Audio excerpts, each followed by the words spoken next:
कि मैं कुछ भी मनगढ़ंत बातें बोलूं। मैं वही बोलूंगा जो मैंने सुना है। और यहाँ अभी इंस्पेक्टर साहब के साथ खड़े होकर हमने यही बात करी। लगातार हमारी टीम की भी बात हो रही है अधिकारियों से। मैं बेवजह कोई अनर्गल टिप्पणी नहीं करूंगा। राजनीतिक मैं नहीं इस घटना को मोड़ देना चाहूंगा। अब जो है आप लोगों को पता है, यहाँ विषय न्याय का है, यहाँ विषय दोषियों के खिलाफ सख्त कार्रवाई का है।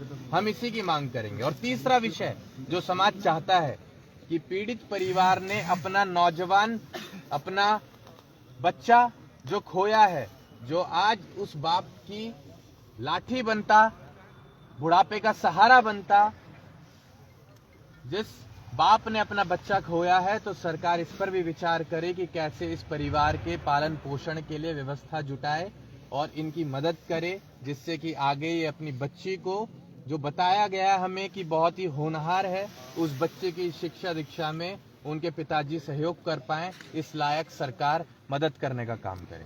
सर, अगर देखा जाए तो दलित पिछड़ों को अगर जिस तरह से मारा जा रहा है, इसको कैसे रोक लगा पाएंगे? देखिए, हत्याएं पहले भी होती थी, अब भी हो रही हैं, आगे भी होती रहेंगी। और उसका कारण है हम लोग संगठित नहीं हैं। बुलडोजर वापस यहाँ विषय देखिए, ये बहुत सही बात कही आपने बुलडोजर वाली। ये बुलडोजर आजकल कमजोरों के यहाँ चलता है, क्योंकि ताकतवर तो दहाड़ देगा। कभी देखा है किसी शेर को आपने, जो बाकी जानवर जंगल में शेर का शिकार कर रहे हो? देखा है? हमेशा जो कमजोर है वो सताया जाता है।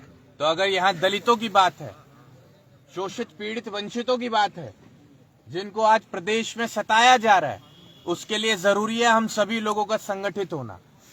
जरूरी है हम सब लोगों का मिलकर उस लड़ाई को लड़ना, बिना जाति देखे, बिना धर्म देखे, बिना संप्रदाय देखे, बिना क्षेत्र देखे। हम लोगों को जरूरी है कि हम इंसानियत का चिराग जलाते हुए हर उस व्यक्ति का साथ देने का काम करें जो कमजोर है, जो बेसहारा है। तो जो बुलडोजर वापस चला जा रहा है, इस पर क्या कहेंगे? 2 दिन से देखा जा रहा है बुलडोजर का मेरे को बताया गया अभी की फोटो खिंचवाई गई है, बस बुलडोजर उसके घर के बाहर खड़ा करके, लेकिन बुलडोजर अभी तक चला नहीं है।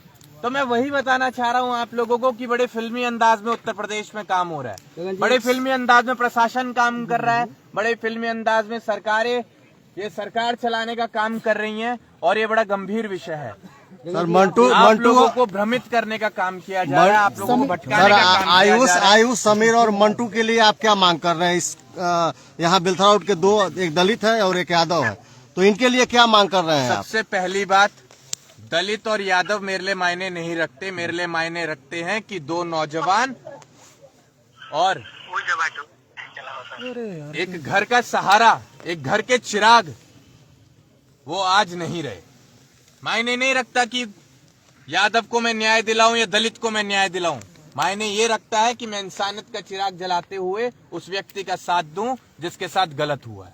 सर, जिस तरह से सरकार की तरफ से दावा किया जा रहा है कि गुंडे जितने हैं प्रदेश छोड़ दिए हैं, पीड़ित परिवार ने बताया है कि प्रशासनिक कार्रवाई से वो लोग संतुष्ट है। सर, जिस तरह से कहा जा रहा है कि गुंडा मुक्त सरकार है, अब अगर बात करी जाए आगे की कार्रवाई की, तो उसका अपडेट हम परिवार से लेते रहेंगे। यही बातें हमने अभी बैठकर करी है। सर, गुंडा मुक्त सरकार जो आरोप लगा रही है कि गुंडा मुक्त सरकार हो गई है, किस तरह की जो आगे कार्रवाई करेगी? बेवजह हम दबाव नहीं बनाते, हम तो सीधी सीधी लड़ाई लड़ते हैं। अगर आपको सताया गया है, हम आपके साथ खड़े हैं। अगर आप सही हैं, हम आपके साथ खड़े हैं। अगर कोई व्यक्ति गलत है और वो ये कहे कि हम उसका साथ दें, तो ऐसा नहीं होगा। हम यहाँ पर अगर आए हैं तो इसलिए आए हैं क्योंकि ये गलत नहीं थे, और अगर ये गलत नहीं थे तो हर संभव सहायता हम करने का काम करेंगे और इस लड़ाई को मजबूती से लड़ने का हम काम करेंगे, क्योंकि ये गलत नहीं है। सर, योगी आदित्यनाथ जी कहते हैं कि उत्तर प्रदेश गुंडा मुक्त सरकार है, इसको लेकर के क्या कहेंगे? देखिए, कहने को तो सब कुछ ना कुछ कहते हैं। मैं फिर से कहना चाहता हूँ, हमारी उम्मीद सरकार से ही है ना। मैं बेवजह टिप्पणी नहीं करना चाहूंगा योगी जी के ऊपर।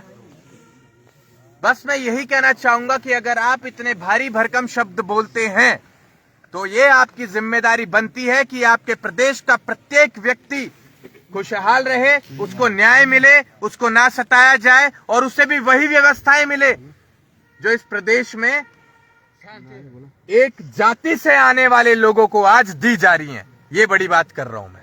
सर एक अफीम विशेष जाति से आने वाले लोगों को जो व्यवस्थाएं आज दी जा रही हैं, आप वही व्यवस्थाएं हर कमजोर को, हर वर्ग को देने का काम करें, तब हम समझेंगे कि आपने इस प्रदेश को बेहतर बनाने का काम किया। सर परिवार का आरोप है कि यादव हम लोग